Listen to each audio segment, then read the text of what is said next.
नमस्कार। कक्षा 10 में अपना एक टॉपिक है रचनाएं, रचनाओं से संबंधित है।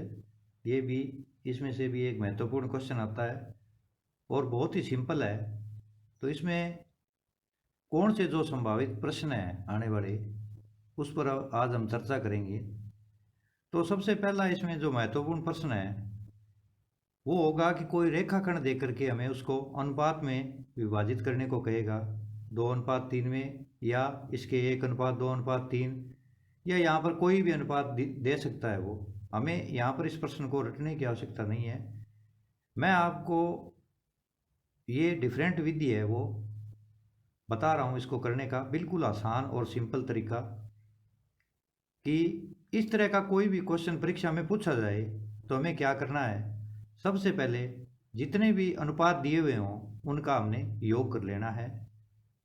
तो इसके अंदर जैसे क्वेश्चन में दिया है 2:3 में बांटो या विभाजित करो, एक ही बात है। तो 2 और 3 5 हो गए, या इसमें 1:2:3 या कोई भी अनुपात यहाँ पर दिया हो, रटने की कोई आवश्यकता नहीं है। इसमें दो ही बातें दी हुई होगी कि रेखाखंड कितना लंबा खींचना है और उसे कितने भागों में बांटना है। आपको वो सीधा 5 भागों में बांटने को भी कह सकता है, 3 भागों में बांटने को कह सकता है, या अनुपात में कह सकता है। तो दोनों को करने का तरीका एक ही है, सिंपल तरीका है बिल्कुल, वो मैं समझाने जा रहा हूँ। यहाँ पर आप थोड़ा सा ध्यान दे लें, बिल्कुल आसान है। तो सबसे पहले हमें क्या करना है कि रेखाखंड हम है वो 5वीं 6ठी कक्षा से खींचते आ रहे हैं कि यहाँ पर 8.7 सेमी का रेखाखंड दिया हुआ है। तो हम ए से बी एक रेखाखंड स्केल की सहायता से 8.7 सेमी का हम खींच लेंगे। सबसे पहला काम हमने यही करना है कि क्वेश्चन के अंदर जो भी रेखाखंड दिया हुआ है वो हम उस नाप का स्केल की सहायता से पूरा बिंदु लगाते हुए खींच लेंगे और दोनों साइडों में ए और बी बिंदु लिख देंगे। और साथ के साथ ही कि वो रेखाखंड कितना लंबा है उसकी नाप भी साथ के साथ ही हम लिख देंगे। क्योंकि अक्सर हम क्या करते हैं कि सारा काम पहले करते हैं और उसके बाद में बिंदु लिखते हैं, तो उसमें क्या है, छूट जाने की संभावना रहती है और फिर हम ढूंढते रहते हैं कि यहाँ क्या लिखना था, यहाँ कौन सा बिंदु था। तो वो हमने है वो टेंशन नहीं रखनी। जो काम हम रेखा गणित के अंदर चित्रों वाला जो कर रहे हैं या रचना वाला जो भी सवाल कर रहे हैं हमारे, उसके साथ के साथ ही काम है वो निपटाना है। हमने ए बी लिख दिया, 8.7 सेमी खींच दिया, ताकि हमें पीछे मुड़कर देखना नहीं पड़े। अब इस सवाल के अंदर आप अच्छी तरह से समझ लें कि चाहे अनुपात में बांटना हो या चाहे उसके 5 भाग करने हो, 6 भाग करने हो, 3 भाग करने हो, 2 भाग करने हो, 1:2 में बांटना हो, उसकी कोई टेंशन नहीं लेनी है। अगर अनुपात में बांटना है तो अपने क्या करना है, अनुपातों का योग कर लेना है। और अगर सीधे 5 भाग करने हैं तो सीधे 5 भाग दिमाग में रखने हैं। अब प्रश्न की शुरुआत कैसे करनी है वो यहाँ पर महत्वपूर्ण है। तो सबसे पहले आपको क्या करना है कि बिंदु ए पर ये मैंने एक AX किरण खींची है और बी पर भी BY किरण यहाँ पर खींची है मैंने। ये अच्छी तरह से ध्यान दे लें आप कि ए पर AX और बी पर BY ये किरण खींची है। ये आपको किस तरह से खींचनी है, यहाँ पर आप क्या है, कोई भी न्यून कोण बनाते हुए एक रेखा खींच देंगे। तो जैसे मैंने यहाँ पर 30 डिग्री का कोण बनाया है, तो 30 डिग्री का ही आपको बी पर बनाना है। आप कागज़ को उल्टा करके ऐसे राउंड दे करके, यहाँ पर है वो 30 डिग्री का कोण है, जैसे मैं आपको उल्टा करके दिखा रहा हूँ। आप इसको उल्टा करेंगे तो यहाँ पर आप डी रख करके 30 डिग्री का कोण नाप निशान लगा करके और ऐसे एक रेखा आप खींच देंगे। और ऊपर वाली पहले ही हम यहाँ पर खींच चुके हैं, तो आप है वो कॉपी को उल्टा करके और 30 डिग्री का कोण है वो बड़ी आसानी से बना सकते हैं।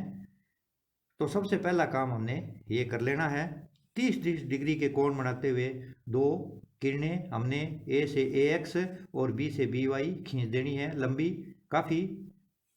आप इन क्वेश्चनों को करोगे तो आपको अंदाज़ा लग जाएगा कि कितनी की लंबी खींचनी है। इसके बाद में हमने क्या करना है, प्रकार में पेंसिल डाल करके हमने चाप काटनी है। अब ये चाप कटी हुई है यहाँ से 1 2 3 4 5, तो इसको 2:3 में बांटना है तो ही तो 5 चाप काटनी है। और इसके 5 भाग करने हैं तो 5 चाप काटनी है, 4 भाग करने हो तो 4 चाप काटनी है, 3 भाग करने हो तो 3 चाप काटनी है, 2 ही भाग करने हो तो 2 ही चाप हमें काटेंगे। अब ये 1 2 3 4 5 चाप हमने इस किरण के ऊपर काट दी है तो इनके नाम हो जाएंगे A1, A2, A3, A4, A5, क्योंकि यहाँ A बिंदु है तो इनके नाम रख देंगे। अब प्रकार को उतना ही खुला रखते हुए ये काम हमने B से करना है। B1, B2, B3, B4, B5, 1 2 3 4 5 5 चाप हमने इस साइड में नीचे की तरफ भी हमने काटनी है। किरण जो BY हमने खींची है उसके ऊपर भी हमने वही काम करना है। तो सबसे पहले पुनः दोहरा दूं, ए बी रेखाखंड जितनी नाप का है खींच लो, साथ के साथ इनको रख दो। ए बी बिंदु लिख दिया 8.7 सेमी, या कितना ही लंबा हो रेखाखंड जितनी नाप का दिया है उतना खींच करके नीचे लिख देंगे। फिर यहाँ पर दो न्यून कोण बनाती हुई किरणें इस तरह से खींच देंगे। अब इसके अंदर अगर अनुपात में दिया है तो अनुपातों का योग करके चाप काटेंगे। अगर सीधा दिया है, अगर इस सवाल में सीधा दिया होता 5 भागों में तो 5 चाप काटते। ये अच्छी तरह से इसको याद कर लें कि अनुपातों का योग करके भी उतनी ही चाप काटनी है, या सीधा दिया हुआ है तो भी हमें उतनी ही चाप काटनी है। अब क्या करेंगे हम, सबसे पहला काम हमने ये करना है कि जो यहाँ लास्ट वाली चाप है उसको बी से मिला देना है, और इधर जो लास्ट वाली चाप है उसको ए से मिला देना है। ये इतना काम हमने हर प्रश्न के अंदर करना है, इसको भूलना नहीं है। ये हर प्रश्न के अंदर इतना काम करेंगे कि जो यहाँ लास्ट वाली चाप है उसको बी से मिला दो, और यहाँ लास्ट वाली चाप है उसको ए से मिला दो। अगर हमने इसके 5 भाग करने होते तो हम क्या करते, इसको A1 को इसे B4 से ये मिली हुई है, A3 को B2 से और A4 को B1 से, यानी हम जितने इसके अंदर खंड हैं उन सबको मिला देते। परंतु यहाँ पर क्या है, ये कह रहा है 2:3 में बांटो, तो यहाँ से अपने दूसरी चाप है वो लेकर के और इधर नीचे से दूसरी चाप हम गिन लेंगे। तो अब आपको ये दिखाई दे रहा होगा कि AP और PB, यानी ये इसके 2 हिस्से हैं और आगे इसके 3 हिस्से बच गए हैं। तो ये AP और PB है वो 2:3 में हमने बांट दिया है। AP 2 है और PB 3 है, टोटल ये इसके 5 टुकड़े होते हैं। तो यहाँ पर हमें क्या कहा इसने, 2:3 में बांटो, तो यहाँ से 2 लेना है तो नीचे से भी 2 लेना है। अगर यहाँ वो कहता है 1:2:3 में बांटो तो हम क्या करते, यहाँ से इसको मिला देते, फिर 2 छोड़ के इसको मिला देते, और इसके टुकड़े कितने करते हमें, फिर चाप 6 काटनी पड़ती यहाँ पर। तो ये बहुत ही सिंपल क्वेश्चन है, इस तरीके से आप करोगे तो आपको बहुत ही आसान तरीका मैंने यहाँ समझाया है। इसमें अपने को इसके बराबर समांतर रेखा खींचने का या वो झंझट करने का कोई मतलब नहीं है। ये बिल्कुल आसान तरीका है, बिल्कुल नया तरीका है। इसको आप अपनाओगे तो ये क्वेश्चन आपके लिए बहुत ही सिंपल हो जाएगा। इसके बाद में नेक्स्ट क्वेश्चन अपने लेते हैं जो पूछा जा सकता है कि 6 सेमी व्यास के दोनों सिरों पर स्पर्श रेखाएं खींचे। ये क्वेश्चन मैंने क्यों चयन किया है, क्योंकि यहाँ व्यास इसलिए लिया है कि अगर इस प्रश्न के अंदर ये कह दे कि 3 सेमी त्रिज्या के वर्त खींचकर उस पर स्पर्श रेखा की रचना करो, तो सिर्फ हमने केवल इतना ही काम करना है ये। अब यहाँ पर क्या कह रहा है, वो व्यास 6 सेमी का कह रहा है, तो हमने क्या करना है, 3 सेमी के एक वर्त की रचना हमने कर लेनी है। यहाँ पर ये कितनी है, 3 सेंटीमीटर है ये, और ये इधर वाली भी 3 है और इधर वाली भी ये 3 है, यानी ये जो व्यास है वो सारा हमारा ये भी कितना हो गया, 6 सेंटीमीटर। यहाँ पर प्रश्न दोनों मैंने समझाने का प्रयास किया है कि अगर 3 सेमी के त्रिज्या पर कह रहा है तो सिर्फ एक ही साइड वाला काम करना है, परंतु यहाँ पर वो प्रश्न में ये पूछ रहा है कि 6 सेमी व्यास के दोनों सिरों पर, ये दोनों सिरों पर स्पर्श रेखा की रचना करनी है। ये बिंदु हमारा क्या है, परिसीमा पर है। तो पहले हमने पढ़ा था परिसीमा पर केवल हम एक ही स्पर्श रेखा की रचना कर सकते हैं। वैसे एक एक बिंदु पर तो बहुत सारी हो जाएगी, परंतु एक बिंदु पर हम केवल एक ही स्पर्श रेखा की रचना कर सकते हैं। अगर बाहर बिंदु है तो 2 स्पर्श रेखाओं की रचना, और अगर अंदर है तो कोई स्पर्श रेखा की रचना हम वर्त पर नहीं कर सकते। अगर वो अभ्यंतर में है तो स्पर्श रेखाओं की संख्या 0 होगी, परिसीमा पर 1 होगी, और अगर बाहरी बिंदु है, इसका आगे एक सवाल भी है, तो 2 स्पर्श रेखाओं की रचना हमें कर सकते हैं। तो यहाँ पर हमने क्या करना है, 3 सेमी का एक वर्त खींच लेंगे और ये हमारा व्यास हो जाएगा। अब बिल्कुल सिंपल है, यहाँ पर हमने प्रकार की सहायता से पेंसिल डाल करके यहाँ पर मैंने 90 के कोण की रचना की है। ये 60 का है, ये भी 60 का यानी 120 का, इसकी चाप इधर से और इससे काटेंगे, इसमें से गुजरता हुआ हम खींच देंगे। तो ये जो PQ है हमारा, ये स्पर्श रेखा हो जाएगी वृत्त के ऊपर। यही काम इस साइड में कर दो आप, 90 डिग्री का कोण बनाते हुए ये स्पर्शरेखा की रचना हम कर देंगे। तो ये दोनों सिरों पर वर्त के वो स्पर्शरेखा की रचना हो जाएगी। फिर मैं दोहरा दूं, अगर 3 सेमी के वर्त का वो कहता है तो यही काम हम सिर्फ ये इतना ही करेंगे, ये करने की आवश्यकता हमें नहीं है। इसके बाद में नेक्स्ट और क्वेश्चन लेते हैं अपने एक, ये भी बहुत अच्छा क्वेश्चन है, इंपॉर्टेंट भी है। यहाँ पर ये क्या कहता है कि एक 3.2 सेमी त्रिज्या का वर्त खींचो। तो ये हमने 3.2 सेमी त्रिज्या का वर्त है वो खींच लिया है, यानी ये कितनी है 3.2 सेमी, और ये भी हमारी कितनी है 3.2 सेमी, क्योंकि ये दोनों त्रिज्याएं हैं। उस पर दो स्पर्शरेखाएं इस प्रकार खींचिए कि वो परस्पर 70 डिग्री का कोण बनाती हो। यानी परस्पर का कहे तो ये कोण 70 डिग्री का बनना चाहिए। अब इसमें रचना हमने कैसे करनी है उसका तरीका आप समझ लीजिए। एक बार उसको घर पर अवश्य करके देख लेंगे, फिर आपको करने की ज़रूरत ही नहीं पड़ेगी। ये जो रचनाएं वाले सवाल है प्रश्नावली में, इनको एक बार बैठ करके आप कॉपी पेंसिल से प्रकार से, जो काम प्रकार से करना है वो प्रकार से, पेंसिल से, स्केल से करके एक बार आप करके देख लीजिए, फिर आपको दोबारा करने की आवश्यकता नहीं पड़ेगी। तो यहाँ पर क्या है, हमें ये दोनों कोण 90-90 डिग्री के होते हैं हमारे, क्योंकि जो केंद्र से ये जो स्पर्श रेखा होती है इसके ऊपर त्रिज्या है वो क्या है, लंब होती है। तो केंद्र पर कोण है वो हमें पता नहीं है कितने डिग्री का है, तो वो हम निकाल लेंगे। तो 360 डिग्री में से हम क्या करेंगे, ये दो 90 और 90 और 70 इनको जोड़ करके हम घटा देंगे। तो 90 और 90 9 दूनी 18, 180, 180 और 70 हो गए 250। तो 360 में से 250 घटाएंगे 110 डिग्री के कोण है वो, हमें केंद्र का कोण है वो पहले इसमें ज्ञात करना पड़ेगा। केंद्र का कोण दिया हुआ है तो 180 में से घटाने पर आ जाएगा। अगर ये न्यू टाइप में पूछ सकता है, ये 70 है तो ये 110, ये 110 है तो ये 170 हो जाएगा, यानी 180 में से घटा करके ये दो 90 90 180 हो गए, तो इन दोनों का योग भी 180 होता है। अब सबसे पहले हमने क्या करना है, आप भी घर पर इसको करेंगे कि यहाँ पर एक 3.2 सेमी के वर्त की रचना कर ली। करने के बाद में हम क्या करेंगे, इसमें एक कोई त्रिज्या यहाँ पर हम मिला देंगे, ओ से बी, ये ओ से बी एक मिला देंगे। फिर क्या करेंगे, हम इसको ऐसे घुमा करके चित्र को, और यहाँ पर हम डी रख लेंगे। डी रखने के बाद में यहाँ पर इस साइड से गिनते हुए 110 के कोण की रचना करेंगे, और वो ओ बी त्रिज्या हम वो खींच देंगे, ओ ए। ओ बी परख करके आप इस तरह से घुमा लीजिए इसको। एक तरफ से हमने मिलाना है, मिला दी, इसमें कोई झंझट नहीं है। आप ओ को बी से कहीं से मिला दो। मिलाने के बाद में यहाँ पर आप डी रखिए, इस साइड से गिनना है। तो वो 110 डिग्री का निशान लगाते हुए ये ओ ए हम जो रेखा खींचेंगे वो वर्त की परिधि पर टच करेगी, वहाँ पर हम क्या करेंगे, ए बिंदु अंकित कर देंगे। अब हमने क्या करना है, ये हमें बी बिंदु प्राप्त हो गया, ये प्राप्त हो गया। बी बिंदु पर हमने क्या करना है, 90 डिग्री का कोण प्रकार की सहायता से हम बनाना जानते हैं, बना देंगे, और यहाँ से एक ऐसे लाइन खींच देंगे। इसके बाद में यही काम हम ए पर कर देंगे, 90 डिग्री का कोण इस तरह से हम बना देंगे। आप कॉपी को आवश्यकता अनुसार ऐसे घुमा भी सकते हो, यहाँ ऐसे घुमा लीजिए, यहाँ प्रकार से आप ऐसे काटिए। ये 60 का, ये 120 का, वही पुरानी तरीका है हमारा 90 डिग्री का कोण बनाने का।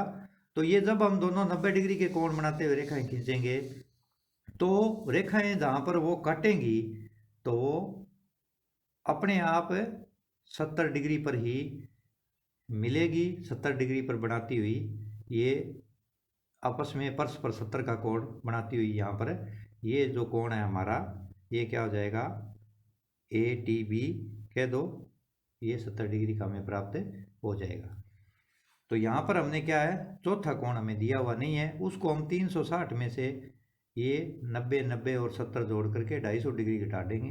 110 डिग्री का कोण सेंटर पर, केंद्र पर हमने बनाना है। और ये ए टी और ए बी क्या है, बी टी, ये दो स्पर्श रेखाएं हो जाएगी। अगर इनको नापने को कहता है तो हमें एक बात ध्यान में रखनी है कि नाप में कुछ पॉइंटों का फर्क आए तो आने दीजिए, परंतु आपने दोनों का नाप लिखना एक ही है, ये नहीं अलग अलग नहीं लिखेंगे, क्योंकि इससे हमारी कमजोरी है वो पकड़ में आ जाएगी कि विद्यार्थी को ये पता नहीं है कि बाहरी बिंदु से खींची गई स्पर्श रेखाओं की लंबाई है वो समान होती है। पिछले अध्याय में इसकी प्रमेय भी हम सिद्ध कर चुके हैं।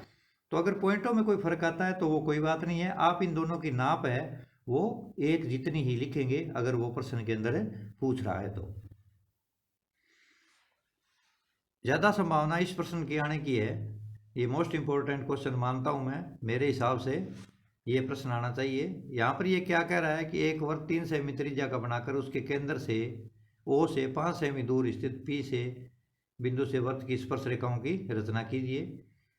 तो ये भी बहुत आसान है, एक बार आप इसको कॉपी में करके देख लें। इसका करने का तरीका मैं आपको बताता हूँ कि सबसे पहले आप 5 सेमी का रेखाखंड खींच लीजिए।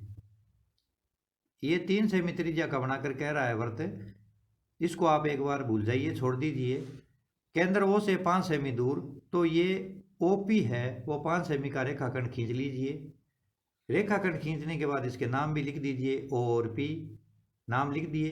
नाम लिखने के बाद में आपको सबसे पहले काम क्या करना है कि रेखाखंड ओपी का सौंदर्यवादन करना है, जो हम कक्षा 6 और 7 में सीख चुके हैं। फिर मैं आपको यहाँ पर एक बार पुनः बता देता हूँ कि रेखाखंड का सौंदर्यवादन कैसे किया जाता है।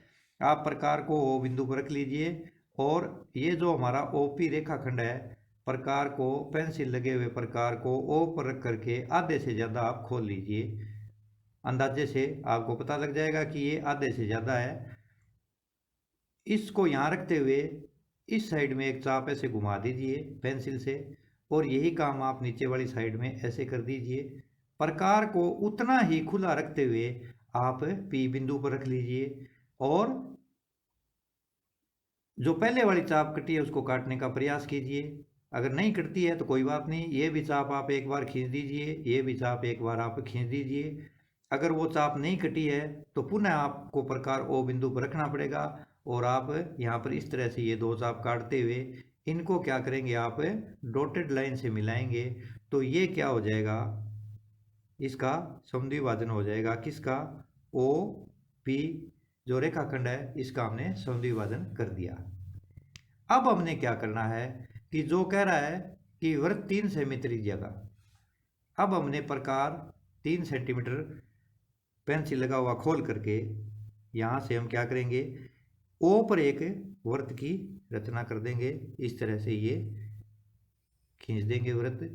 ये जो वृत्त खींचेंगे अपने, और जो पहले वाला भी यहाँ पर क्या करना है, अपने इसका सौंदर्यवादन करने के बाद में ओ से एम तक आप क्या करेंगे, इसको प्रकार खोल करके यहाँ पर भी एक वृत्त की रचना करनी है। पुनः इसको समझिए, ओपी 5 सेमी का खींच लीजिए, ओपी का सौंदर्यवादन आधे से ज़्यादा प्रकार खोल करके कर लीजिए, और फिर ओ से एम, एम पर प्रकार रख करके आप है वो इस वृत्त की रचना कर दीजिए। बाद में 3 सेमी का प्रकार खोल करके ओ पर एक वृत्त की रचना कीजिए। अब स्पष्ट है ये दोनों वृत्त ए और बी पर एक दूसरे को प्रतिच्छेद कर रहे हैं।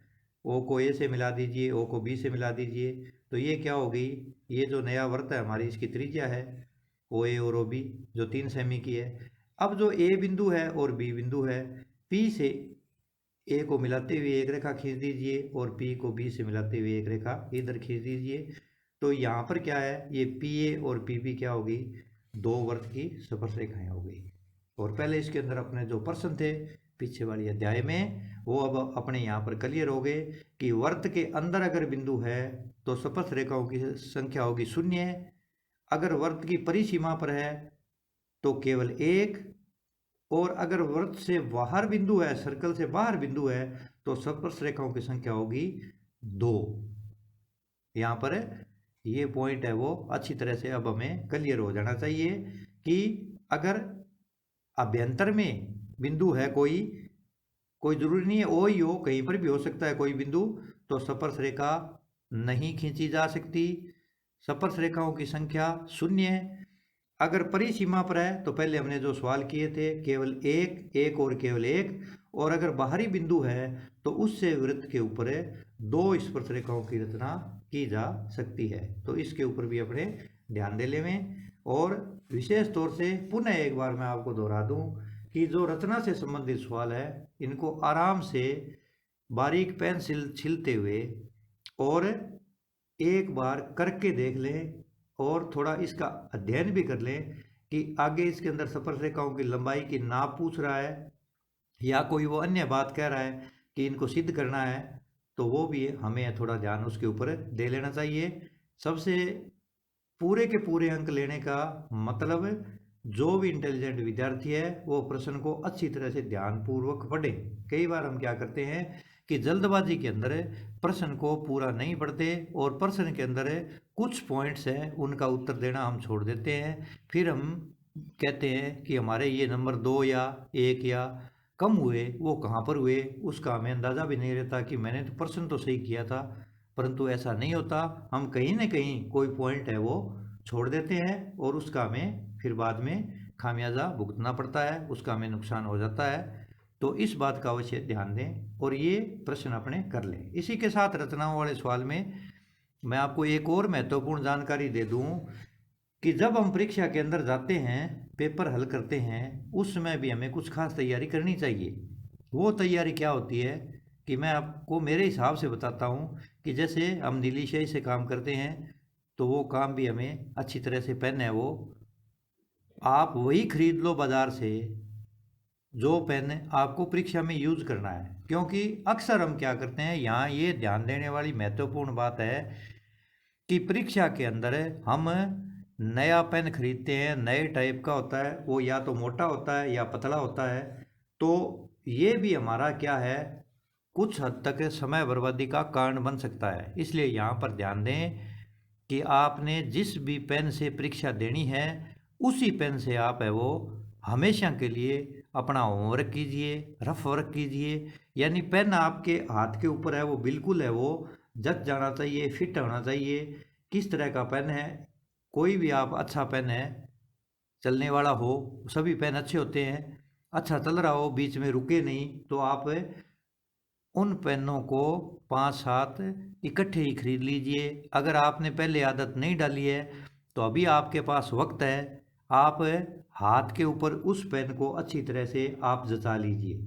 यानी आपका हाथ है वो उस पेन के ऊपर है वो बिल्कुल फिट हो जाना चाहिए, सेट हो जाना चाहिए, ताकि परीक्षा के अंदर आपको ऐसे न लगे कि ये नया पेन है, ऐसे है वैसे है, या बारीक है या पतला है। जो भी पेन आप इस्तेमाल करना चाहते हैं उस पेन का अभ्यास आप डाल लीजिए और वही पेन आप खरीद करके रख लीजिए, ताकि परीक्षा में आपको जब भी आप कोई नया पेन लेते हैं तो उसका हाथ के ऊपर भी असर पड़ता है और लिखाई में भी व्यवधान पैदा करता है, हमारी लिखाई भी उससे बदल जाती है। तो आप पेन का अच्छी तरह से, कोई भी कंपनी के पेन हो, आप अच्छे पेन लेकर के और वो रख लीजिए और उन्हीं से आप होमवर्क कीजिए, उन्हीं से रफ वर्क कीजिए, ताकि आपको हाथ को ये महसूस न हो कि ये पेन नया लिया है।